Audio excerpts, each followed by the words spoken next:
is back into it in Chester. Here's El Senior. Yes! Yes! The center back, Jacob Glesnes, is going for it. Oh my God! What a goal! And that will do it! One of the best comebacks in recent years. 3 unanswered by the Union, and they go into the Gold Cup break, winning it 3-2. Hello and welcome to the Free Kick Podcast. My name is Todd, and let me just first start off by saying how I cannot wait to get talking to this guy. This is a guy who has played with the US U17 team. He spent 4 years at UCLA, which saw him become a 3-time Pac-12 champion. And he's also a part of the squad that has 2 NCAA quarterfinal finishes in 2009-2010. After UCLA, he went to the Netherlands for a couple of years. From there, he found his way playing for the U.S. men's national beach soccer team, which also saw him represent the U.S. at the 2019 Beach Soccer World Cup. And somehow, with all of that I just mentioned going on, he was able to start his own company. So I would like to welcome onto the podcast the CEO and the founder of Kings Pro, Mr. Oscar Reyes. How are you doing today, Oscar? Hey, I'm doing awesome, and I appreciate that awesome introduction, man. Yeah, I was going to ask, how'd I do? Did I nail everything? And something on top. That's good. So I tried to do my best to research and everything, and hopefully you said I did good. So I guess hopefully the listeners, they appreciate that intro. So I'm just going to say now, you're probably the most hype intro I've done for anybody that I've interviewed and everything. So just be glad about that. That is awesome. Well, you nailed it, bro. Thank you so much. But like I mentioned a few minutes ago, you played soccer for the U.S. U17 team then you went to play for the UCLA Bruins for 4 years. You then went to the Netherlands for a few years. Then you represented the U.S. national team at the 2019 Beach Soccer World Cup. So do you mind just talking about how you first got into soccer and how those experiences came about? Yeah, I mean, great question. In a nutshell, my father, we're from Mexico. I was actually born in Mexico. My dad played professionally in Mexico. In a moment in time where soccer wasn't what it is today. It didn't pay what it pays today. It doesn't get the fame in social media and TV coverage as it does today, right? So we moved from Mexico to the United States, specifically Santa Ana, California, which is where I'm from. And I moved here when I was a year old. So I grew up here in Santa Ana, California. It's a very interesting culture. It's a very Latino populated city. A lot of Mexicans and Hondurans and Salvadorians, and it's a very Latino culture. And so obviously we all enjoy soccer. And so we have our own leagues here, and that's where I started playing soccer. My dad became my coach and my mentor. And started growing up soccer amongst a ton of kids here who very much like me, enjoyed the game, loved the game, eventually started to dream about playing professionally and all that stuff, as we all do when we're kids. And specifically, actually, when I was 10 years old, my sister was born, who... at that moment is when I started writing on my shin guards. I used to take a Sharpie to my shin guards and start writing some motivational stuff for me, which is really kind of where this all began for me. Eventually, I go through the ranks. I'm not a U.S. citizen at this moment, and so the national team calls me in at a time where it really wasn't meant to be for me at that moment. I didn't become a citizen until I was 17 years old. And then as soon as I become a citizen is when I get recruited by UCLA. So I was very fortunate in that sense that, I prepared myself and I worked extremely hard, but it was also right time, right place for me at that moment. And that took me to UCLA, where I spent three and a half years there. My senior year, we lost in the semifinals in penalty kicks to UNC, who ended up winning the whole tournament that year. After that, I was in Holland, in the Netherlands, for a year and a half. I didn't have a contract at that moment, but I was training with the reserve teams at Ajax. I was there for a year and a half. It was a very interesting time. I ended up signing 4th division team in Netherlands at that moment. And that year we won the league and we promoted to 3rd division. After we promoted, I ended up going to Hungary, where my brother was playing at that moment, who at the same time that I was going to UCLA, he was going to UC Irvine, and we rival against each other and play against each other. So he was actually in Hungary at that moment. And so I made the switch at that moment and decided to play with my brother in the same team in Hungary, in first division team in Hungary. And while all this is going on, the evolution of the shin guards for me was really cool. You know, I never left that. It was something that for me was motivation for me mentally, even though I get the question, people tell me, well, you can't even see your shin guards. And that's true. But for me, it was more the mental strength that it did for me. And really, nobody ever knew that I wrote on my shin guards for a very long time. Now after playing in Hungary, we decided to come back to our community, which is a very underserved community, and give back using soccer as a vehicle, because that's what we know. And so that saw the creation of our company, Kings Pro, in 2015. And we're the only company in the United States that creates and gives soccer players of all levels the ability to customize their own shin guards. And really, it's for that mental aspect of the game, which we believe is the most important at that level. It's what differentiates the amateur between the elite. And so doing that in our third year of Kings Pro in 2018, myself and my brother started a nonprofit organization called La Academia, also here in Santa Ana, California. And we serve our youth in our community here through soccer. We have a year-round soccer program, and we have tours of universities. We go watch their universities play, et cetera, because we have such a reach of universities here in Southern California. So we try to do what we can, man, to give back.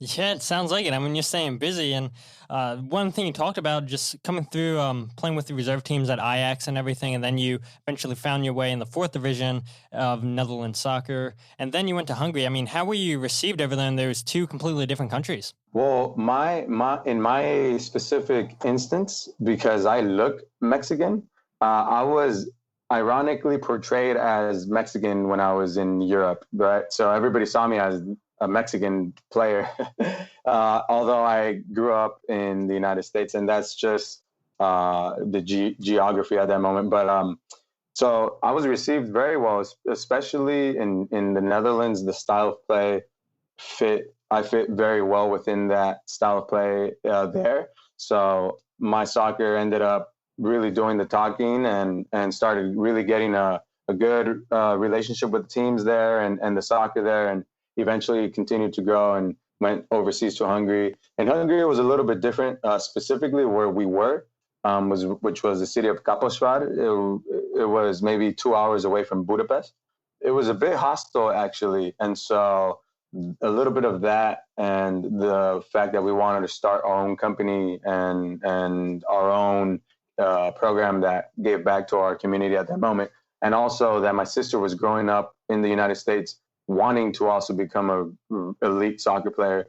We found the need to want to come back to our community to, one, be with our sister and help her along on that path, and continue to give back also as well. My sister now plays at UCLA. She's a sophomore at UCLA. She plays for the Mexican national team. She's getting ready to play her second World Cup with the U20 team. So we're a big soccer family, man. Yeah, I was going to say, I mean, just listening to you talk, I mean, that's big props to your sister and your brother and your dad and just all of you guys, you know. I guess it all came from your dad and everything, from the good genetics and everything, just passing on to all three of you guys. So I must say that it was that, and it was also extremely all the extreme support that we got from my mother as well. She was a stay-at-home mom since we came to the United States. And so definitely she's the glue to all of this. And she's the one that held it down, bro. So I can't not mention my mom. Yeah. Absolutely. So real quick before we get talking about UCLA and everything, when you decided to come back to America from Hungary, did you consider going to join the USL or trying out for an MLS team, anything like that? Or you were like, okay, I just want to go all in on my company and everything and give back to the community? You know, it's interesting story, because I thought that the day that I chose to step away from the game was going to be the toughest day of my life. And it really was the easiest decision that I made. And the big reason was, it was really a text message that I received from my sister when I was in Europe. At this moment, we were 10 hours in difference. So when I was sleeping, she was awake. When I'd wake up, she'd go to sleep. So our relationship was, in the very minute moments that we can get. And so she was, I believe she was 11, 12 at that time. And it was a message that she sent me that really hit me. And the message went something like, I can't wait for you to get back, miss you, I never see you, something like that. And at that moment, I realized that I wanted to be a professional athlete because of me. But at that moment, it was made apparent to me that it was way past what was about me. It was way more than me. So at that moment, I started really planning the moment where I could just come back, invest the money that I had made in soccer, and to start my company. So when I decided to come back, it was really the right time that I found myself in that moment of my life. And ironically, in February 2014, when I was in Hungary, a company in Irvine, California started making custom shin guards. So I was in Hungary at this moment. And so when I saw that, it was like the final spark that I needed to come back and take care of what I needed to take care of. That company doesn't exist now. And also because of the U.S. national team with a beach program that we had and that following in that elite level, it was easy for me to come back and partake in that team, which I've been there now for 10 years. And it's such an amazing program. And we just played the World Cup, and we're coming up to our World Cup qualifiers very soon. Awesome. Well, good luck in that, and look forward to now following your career, since I just found out who exactly you are a couple of days ago. Thank you, man. No problem. Thank you. I want to go ahead, and since this is a Philadelphia Union podcast, let's draw it back to the Philadelphia Union for right now. So when you were at UCLA, if I did my research correct, you were teammates with two former Union players in Kyle Nakazawa and Amobi Okugo. How was playing with those two? And Chandler Hoffman was at Philadelphia Union at some time as well. Now, amazing players and amazing people in general. When you're at an institution like that and getting to train with players like that every day, and there's a ton of UCLA Bruins in the MLS and elsewhere. Yeah, it's an elite environment where you just obviously grow, and everyone has their own route. Some of them are in South America playing, some of them are in Europe playing, and so it's awesome, man. These guys are amazing players, but more than anything, amazing people as well. Yeah, it's awesome to hear and everything. I mean, Kyle, Amobi, he was good as well, but like Kyle, it seemed like he had everything going for him and everything, and he had high hopes for Philadelphia Union, and then the Union eventually trade him away to the Galaxy and everything, stays there for a year, I believe, and then he says, yeah, I'm done playing and everything, and it's like, man, like, this is a guy who had everything at UCLA, like, you could tell this guy had all the skills in the world. He comes to Philadelphia, there's so much hype around him, and then he's traded off to LA Galaxy, and then he retires after a year being in LA, so it was so weird to see that. It's unfortunate because just specifically, and this is in my experience growing up in the culture of soccer in the United States, and in culture that is growing, right? I remember when I was growing here and my dad came to the United States, he was playing in a semi-professional league, which at that moment was the highest league. I think MLS started in 1996, yep, if I'm not wrong. And so at that moment, there was no elite, and that was the elite team and elite league. And that semi-pro league had amazing players. It was unbelievable. So just that growth, it's a very recent growth. You see stuff like that where Kyle Nakazawa, he grew up here in Irvine. We played in the same club team growing up here. And he was just 2 years older than me, but he was always with the residency team and national team. And it was amazing. So he was actually my brother's age, and he was on my brother's team. So I grew up awesome. Watching him play for a very long time, right? And just like he impacted the Union when he came on, at that age, he was by far the best player around, because he was that good. Yeah, absolutely. And I mean, your experience too, how many people can say that they play for a top college program to go ahead and play professionally overseas and everything? Not many people can say that. I mean, it's so... it's probably like 1% or something like that. I mean, it's so slim and everything. And it doesn't matter if you played for 5 years, for 1 year, 2 years professionally. I mean, you got to experience what it's all about, the hardships, the ups and the downs and everything. And so that's definitely cool hearing your thoughts on Kyle and Amobi and just hearing your playing career overseas and everything like that. 100%. I mean, I appreciate the words, and it was awesome. It was a great time of growth, and here in the U.S. specifically, we look forward to partake in the growth of the culture of soccer as well. So that's where we're at right now. Yeah, absolutely. And so, like I told you before we started recording, I am from Maryland. I live in Maryland currently, and I am a Philadelphia Union fan living in Maryland. So many people are like, oh, why aren't you a DC United fan and everything? I'm like, tell people all the time it's closer to go up to Chester than it is to go down and fight DC traffic. So that's why. But I've been to countless Baltmore Blast games in my life. And for people not familiar with the Blast, they're an indoor soccer team that plays in MASL. And the reason I bring the Blast up is because you've played with two Blast players while you represented the U.S. national beach soccer team. And those two players are Adriano dos Santos and Lucas Roque. How was it playing with those two guys? Amazing people and amazing players, man. You're completely right. Adriano and Luca, we call him Cuca, and Adriano, they're like brothers to me. You know, our relationship goes way back. And on the beach, these guys are beasts. And beach soccer is intriguing, man. I've tried to bring on a ton of players who were field players like myself growing up, and not many made that transition. And you're talking about some elite players. Actually, Nakazawa transitioned into the beach program as well, and he was on the beach program for about a year after his retirement. You have some current MLS players who were with the national team as well. And so, in general, beach is a very difficult sport to play, and huge elsewhere in the world, by the way. And in the United States, it's growing as the soccer is as well. Yeah, I mean, I love to hear that. So, I mean, like, I think outdoor soccer and then I think indoor soccer and everything. And I know back in the 80s and some of the 90s and everything, indoor soccer was huge here in America. And now, you know, in the early 2000s and up until now, it's like, it's definitely not at the height of what it was, but just, it's a blast seeing, and no pun intended there, just seeing Lucas and Adrian both play for the Blast because they're both so technical on the ball. They've got great shots on them. I believe Adriano is a defense who plays in indoor soccer and everything. It's like, okay, indoor soccer players, those guys are going to get their goals and everything. Just, it's not like the outdoor game. You're not going to sit back the whole game. You're going to move up in the field, and to see the technicality that those players have is just like unbelievable seeing it there in person. And I'm sure it's probably transitioned well for them in the beach soccer game as well.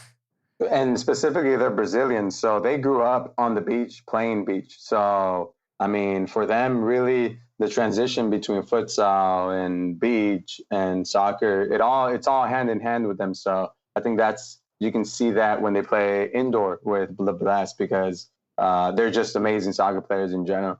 Yeah, absolutely. And that's the one thing I love about the Blast is like they have a ton of Brazilians on their team and everything. I don't know how they get them all and everything, but they get them somehow, and they're far the best players playing in the indoor game and everything. And it's like, yeah, this is kind of not fair and everything to see the footwork that these guys have and everything. And it's like, yeah, sometimes teams get embarrassed and everything. And I feel like, you know, that's why people are kind of turned off from it and everything, because it's not as competitive as maybe it should be. But I don't know, maybe people should tell you, yeah, the Blast should save some of the good players for the rest of the other teams. But being a fan of the Blast, yeah, we probably don't want that. So Yeah. I like that, man. They're amazing people, man. Yeah, that's what I was going to say. I mean, that's what it seems like. You know, every time they score a goal, they go out to the crowd and everything, give them a shirt, a ball, whatever the dugout gives them and everything. And after the game, they're signing autographs, taking pictures and everything. And personally, I've not talked to either one of them, but just seeing people take pictures, interact with them, they seem like great people and everything. So I'm glad to hear you say that about them.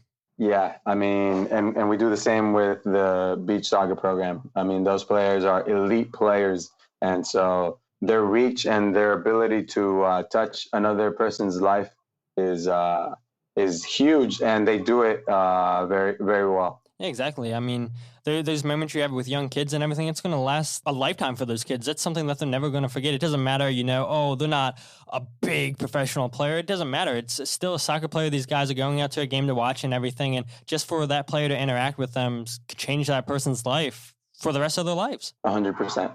100%. So before we get into talking about your company, Kings Pro, I'm curious, one last thing about your playing career. What would you say is the best moment in your soccer career so far? My best moment in my soccer career? Yep. So far? I would biasly, I would have to say the World Cup with the national team. I think it's everyone's dream to play a World Cup. And whether it's on the beach or on the grass, a World Cup at that magnitude, being a FIFA tournament, and it's just, it's amazing. And so I would have to definitely say that, especially the impact and the role that I played on that team last year, and the impact and role that I continue to play on the team to hopefully qualify for the next World Cup and represent our national team there. So I definitely have to say the World Cup. I even got a tattoo with that I drew myself, and I got a tattoo on my body for that. That's awesome, man. So you said you've been playing beach soccer for 10 years, I believe you said. So here's 10 more years for you. So appreciate that, bro. Yeah, no if my problem. body allows me, I will be there 10 years. Thank you. Absolutely. And hopefully the game just continues to grow. But like I said, you're the CEO and the founder of the company Kings Pro. You created Kings Pro about 5 years ago, you said. Before we get into talking about the company itself, can you explain to everybody what Kings Pro is? I know you basically said it already. It started with drawing on your shin guards and everything, but just go ahead and just tell everybody what it's about. Like I said, growing up, soccer for me was a dream to play professionally, and that was my goal. That's what I worked for every single day. And the biggest thing, I work with kids all ages and elite players of all ages. And the biggest thing for me is anyone who grew up with me would attest to the fact that I was the hardest worker all the time. And so I worked every single day, and that ended up paying off for me. So in that, and me going to UCLA, I became a sociologist. By career, I'm a sociologist, which opened my mind in many ways. As you can imagine, as a sociologist, which is just the study of people in society, man. There's a lot to say, and there's a lot to fix, and there's a lot to continue to move forward, and there's a lot to progress. And so as I was on this journey of being a professional athlete, I've been very innovative in the fact that I at a young age, I had this idea of trying to make shin guards for everyone so that everyone can customize them and make them like that. So as I was playing, as I was overseas, I had a lot of time in my hands. And so I taught myself business, which I didn't go to school for. I taught myself graphic design and everything in terms of Kings Pro. And that's how Kings Pro became. And the name of Kings Pro, my last name in Spanish is Reyes, which means kings. And pro is for protection or professional. And so that's how Kings Pro came about. And if you have seen our logo, the logo is the crown for the king. And there's 5 pieces to the crown, which represents my dad, my mom, my brother, my sister, and myself. So that's the logo that I created. And that started in 2015. 2014, I ended up coming back to the United States. In 2015, we started our company, and we're going into our 5th, 6th year with the company. So we make custom shin guards. Actually, we're currently working on an awesome project, which we're going to talk about, I'm sure, very soon, which is what brings me here. But we make custom shin guards for players all over the world. And just in particular about shin guards, really up until our company, shin guards really was just a piece that you kind of just put together. I have a lot of teammates who wore paper cups and their Gatorade cups on them. So it really wasn't a piece that you kind of gave much importance to. Now those players who wear our shin guards, I guarantee you they don't lose their shin guards because they've had an emotional attachment with their shin guards now, which is what we teach. What we try to teach is this baller mentality, this baller mindset, that's what we call it, that our shin guards help you access this baller mentality. Yeah, absolutely. And you're right. I mean, you just slip in your shin guards and everything, and you don't think anything twice to it. And you see so many players around the world, if they're going to wear anything with a message, they're going to wear a shirt underneath that has some kind of message on it and everything. And now you got your company out here creating whatever people want in the shin guards. And that brings me to a point. You've collaborated with the likes of United States Women's National Team World Cup winner Carly Lloyd, Hanover 96 striker Sebastian Soto, a whole bunch of Philadelphia Union players such as Sergio Santos, who I believe we saw in the LAFC game, take out his shin guard, show it to the camera and everything. I believe it was his wife and daughter on there.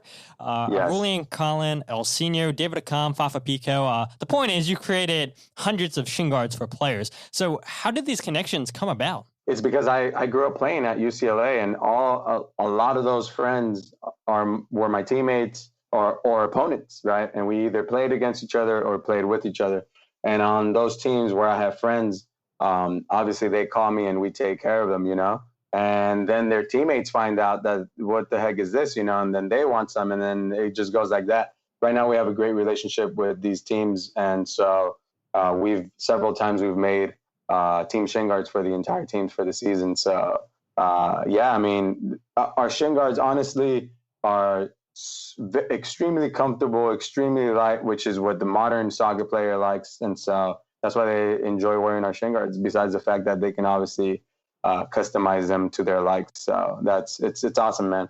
Yeah, absolutely. So I mean, it sounds like it just all basically started with UCLA. If it wasn't for going to UCLA, you might not have been able to make the connections that you've made now and everything. And that's what I love, honestly, like doing this podcast and everything. I made so many connections with people that I've never met before. I'm connected with smaller teams over in England and everything, interviewing them before I switched over to Philadelphia Union. It was awesome connecting with grassroots teams and everything. And if you guys haven't listened to the episodes, I believe I have like 3 that I re-uploaded and everything, called the London Underground League, a really awesome small grassroots league and everything. And if you guys haven't listened to those episodes, I suggest going ahead, checking it out, what the managers of a couple of the teams came on and talked about. And honestly, I mean, like, I never imagined that I'd be meeting somebody like you, people in England, people in other places of California, people down south. Like, it's really awesome where soccer takes you and everything, the connections that you're able to build. 100%. And my relationships and friendships that I have because of the game of soccer are tremendous. And I speak Portuguese because of the game of soccer, which is something that I never imagined I would do. And so because soccer took me there at one moment in my life. And so it's definitely a blessing in that sense, because you come across some pretty amazing people. I definitely feel like I owe a lot to the game, which is why we give back as much as we can. Yeah, I mean, I love to hear that. And like I said, I just found out who you were as a player a couple of days ago. And I just saw your company, I think, actually a couple of weeks ago, when the Philadelphia Union tweeted out that they would be wearing your End Racism shin guards throughout the whole MLS's back tournament. I know Seattle Sounders midfielder Miguel Ibarra, I hope I'm saying that last name correct, and he collaborated with you throughout the whole project. So how did your connection with Miguel come about? Well, you're looking at those shin guards right now. And yeah, it's my relationship with Miguel is a long one as well. So Miguel, I know him as Miguel, played with my brother at UC Irvine.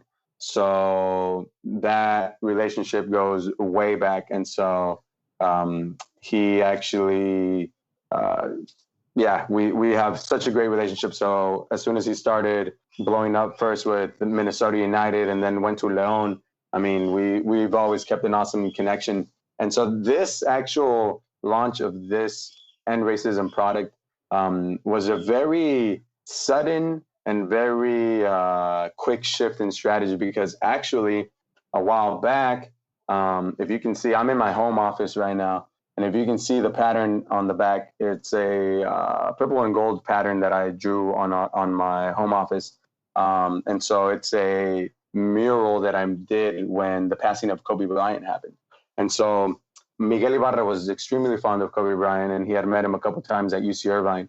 And so when this happened, he was very touched, and he reached out to me. He's like, bro, we need to make some really sick Mamba shin guards and make some shirts and all this stuff. And we did. And then the pandemic happened, right? So it brought our company, we halted all production actually. And so we put that project on hold. And then as we started to open the company again, Miguel Ibarra, he reaches out to me and he's like, bro, do you see what's going on?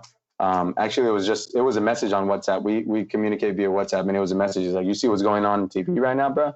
And it was the moment of the George Floyd, all that stuff was being all over the media. And I was like, yeah. And usually he messages me because we're going to design his new pair for the season and all that stuff, right? So I was like, yeah, so what's on your mind, bro? He's like, we need to make some end racism shin guards. And I was like, all right, say less. And so in a couple of days, I put a design together. We made some tweaks and we decided to do that. And as we were working on them, he was so excited about them that he was like, you know what? All my Seattle Sounders team wants to wear them. And we're like, all right, let's make it happen. And so I sent a pair to Miguel before any production went, and he posted it on his Instagram. And so then Philadelphia Union equipment managers started reaching out to me, and they're like, hey, we want our team to wear them. And then New York Red Bulls did the same, and New England Revolution. And I have a couple buddies who play on those teams already, like Diego Fagundes is a great friend of mine. And so that started happening, and it started trickling like that. And now we have 4 entire teams in the MLS wearing them for this MLS's back tournament that's about to happen. Now, that inaugural match is on the 8th of July, and we are releasing this product on the 8th of July. And actually, tomorrow on our website, there's going to be a pre-launch to this item. So you can get your shin guards, those end racism shin guards, even earlier than the 8th. And now this is going to be a limited time product, correct? It's going to be a limited time product. So we're only going to sell them during the tournament, during the time of the tournament. Yeah, awesome. So, I mean, if you want these shin guards, and I've tagged you multiple times on social media and everything, Kings Pro, I'll let you plug everything at the end and everything. But I mean, he's posted plenty of pictures of these shin guards and just other people's shin guards in general and everything. So, I mean, if this is something you're interested in, definitely get them before they're all gone, because like you said, I mean, the tournament comes to an end August 11th. And once that ends, that's it. So, get these limited edition shin guards and everything while you can. And I'm so happy that you reached out to me. I mean, you're doing great things. You've got great things going for you.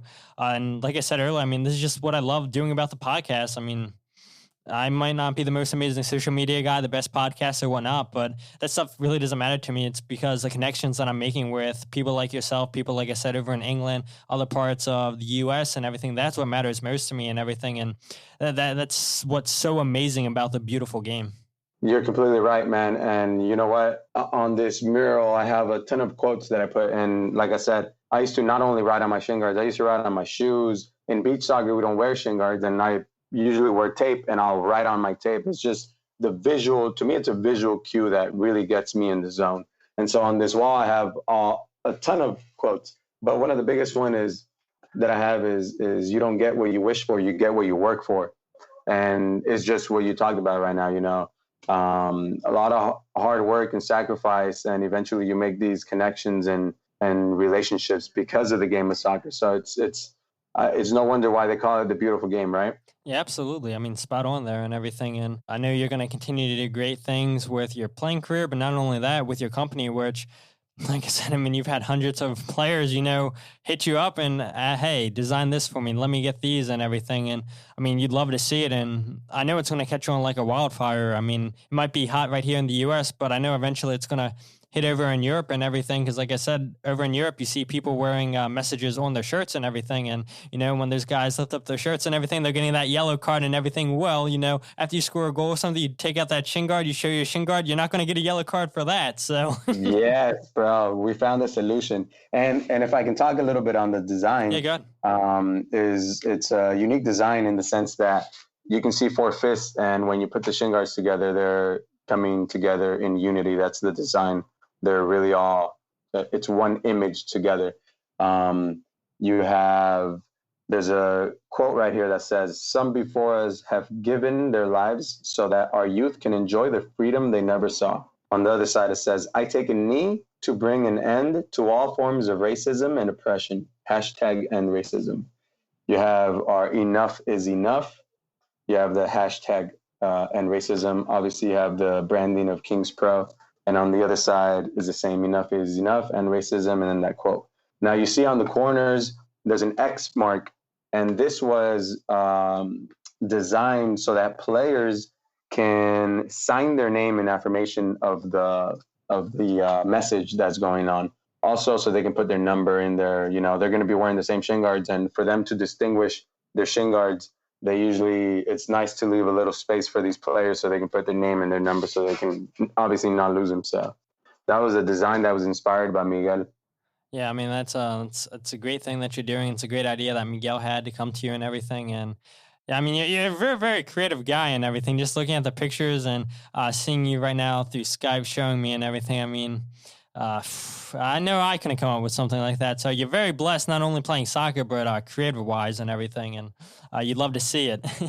I appreciate that. I'm very passionate, and I'm very motivated in what I do, and I think I've used soccer as a vehicle. So I like to think of myself as an artist, and some artists are singers and rappers and soccer players, and they're all different types of artists. So I just consider myself an artist.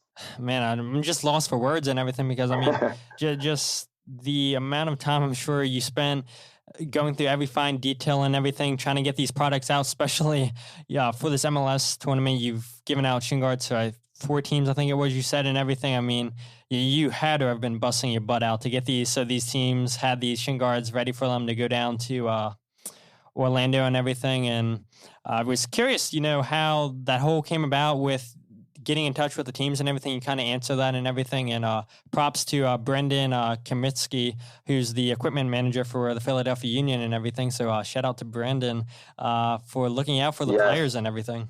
Well, there, you just said it there. I have awesome relationship with Brandon, and yes, big time shout out to Brendan Kamitsky. I know he wanted to, we've been taking care of his team for the past 2-3 years now. So as soon as he reached out to me, and we spoke and we were talking, there was no doubt that we were going to take care of the team, and so the biggest thing for me is really awesome to really see. I've always thought this, and maybe this is the sociologist in me, but it's nice to see players and organizations make their huge platforms of use in a humanitarian cause like this one is, right? So it's awesome to see that from every individual player. So for us, it was a no-brainer when we had these teams approach us and that we were going to take care of them so that, they were feeling all nice leading into the tournament, bro. You're seeing reports every day of players, testing positive for COVID-19. So hopefully, this tournament does go along and everything, which I think it does and everything, but here's to good health and everything. And I know whoever scores a goal and everything, one of those 4 teams and everything that you've given shin guards to, I know they're going to take out that shin guard, show it to the camera and everything. And it was funny, Kasper Schmeichel, who's a striker for the Philadelphia Union, we a whole bunch of Union fans hold something called Philadelphia Union Drunk Zoom Hour and everything. Shout out to Jarrett, who was the co-creator of that and everything. And a whole bunch of former players and everything. Former players and current players have come on to the Zoom meeting and everything. And Kasper was like, what should I do for a celebration and everything? So, and he was like, we were all like, make Mickey Mouse ears. So he's like, okay, when I score a goal, I got you guys. So I'm curious to see, is he going to take out his shin guard or is he going to do his Mickey Mouse celebration? Either way, I think a lot of players are going to bring joy to the work that you're doing. I appreciate that, man. And it's honestly, there's no words to really describe it, bro. But I designed these myself and we have a team that puts together all this stuff. And so just seeing those players wear them and really enjoy their shin guards like that. I mean, you can imagine the feeling.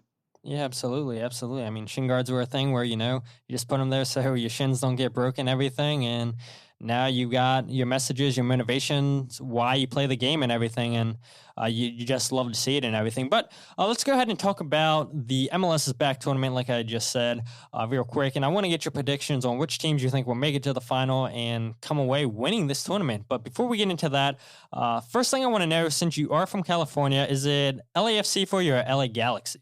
It's very interesting because I played with the LA Galaxy youth system and their academy, their first year of academy, I was with the LA Galaxy. And then eventually I moved to Chivas USA at the U23 level. This is while I was at UCLA and I was captain at Chivas USA.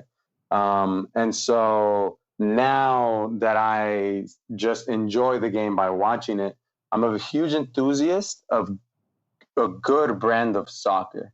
So when a team plays a good brand of soccer, my bias of the enjoyment of the art in the soccer, it draws me to that team. So I don't have a huge identity with one team.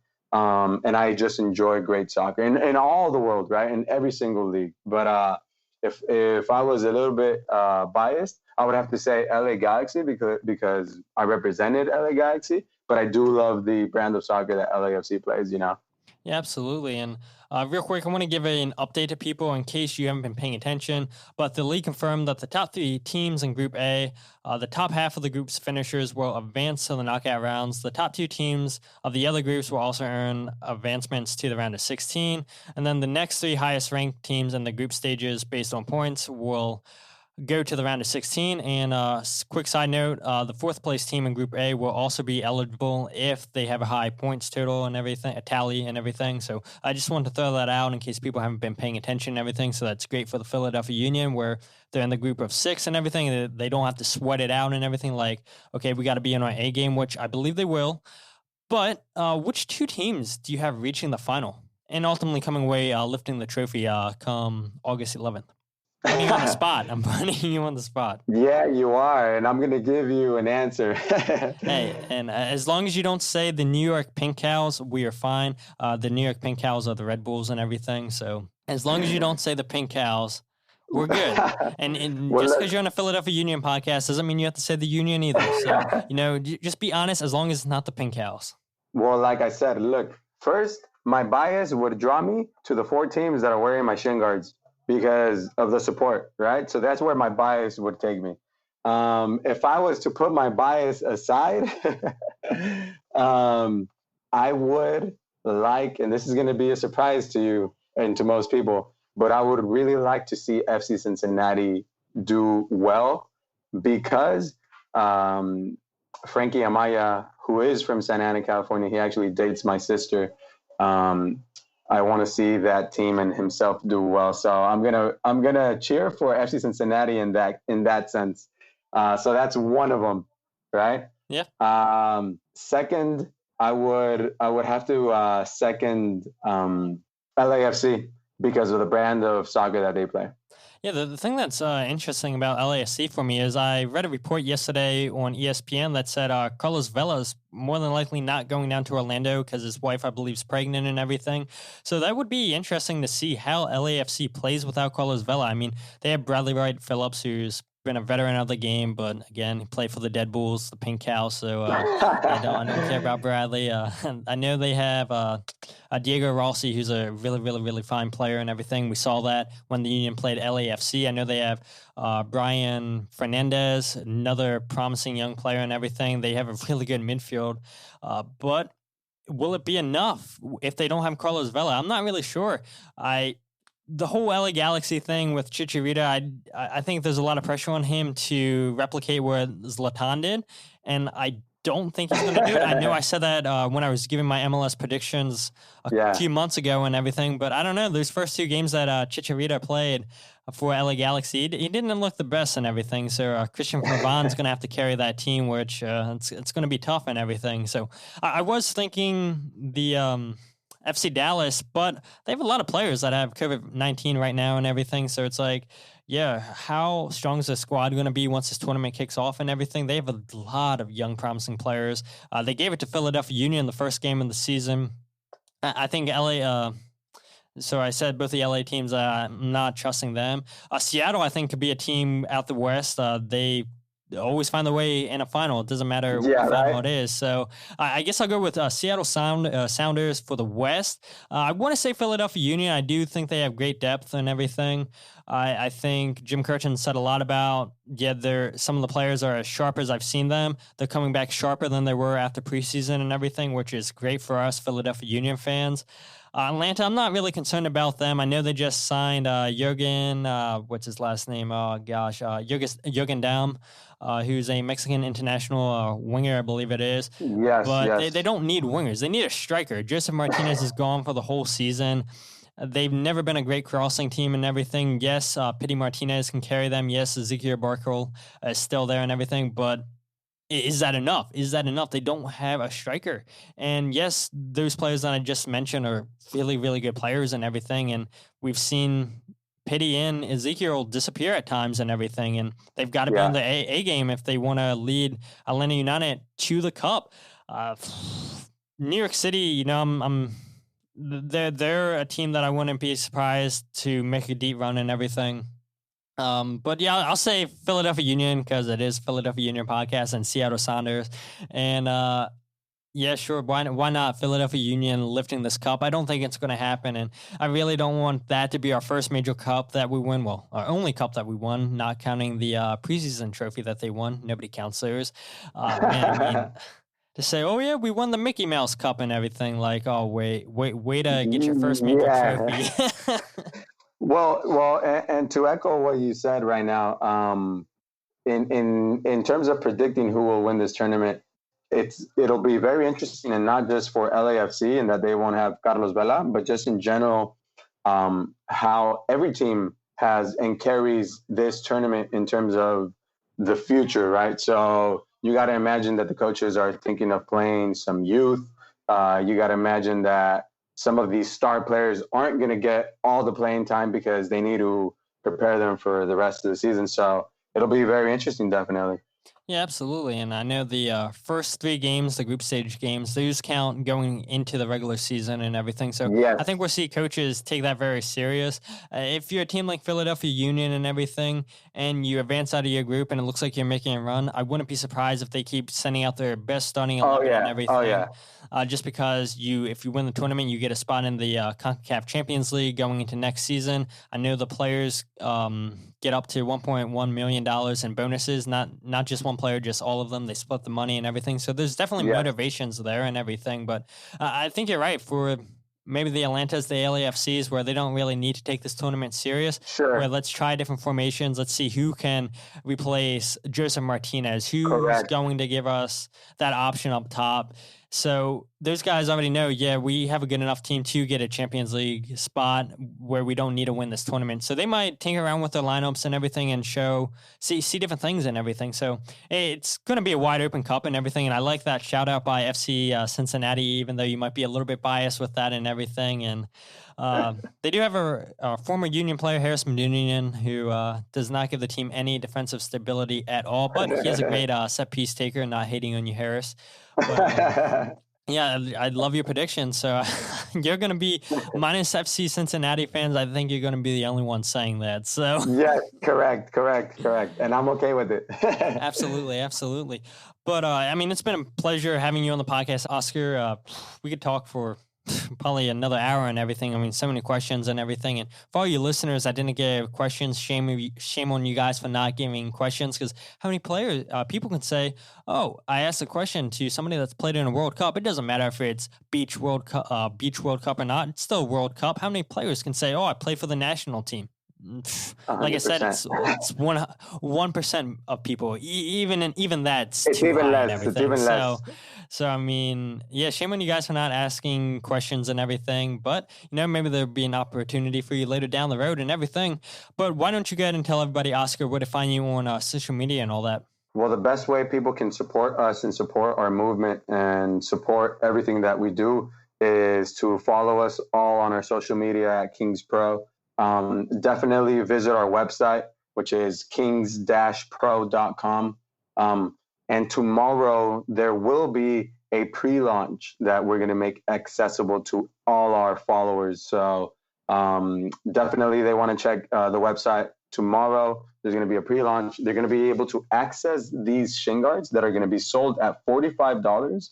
They're going to be able to buy them at $25. This is before the pre-launch, and we're only doing a limited amount for the pre-launch as well. So definitely starting tomorrow, July 3rd, people want to check our website and follow us on our Instagram. We're always updating with the latest. They definitely want to join that.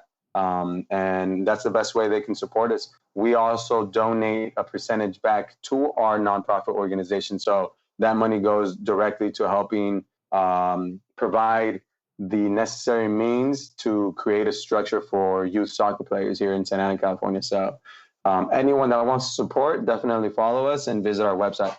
Yeah, absolutely. I mean, check out what Oscar's doing. I mean, you guys heard it here first, and everything. He's doing wonderful things, not only in his playing career, but giving back to the community, everything that he's doing with Kings Pro and everything with his latest shin guards and racism.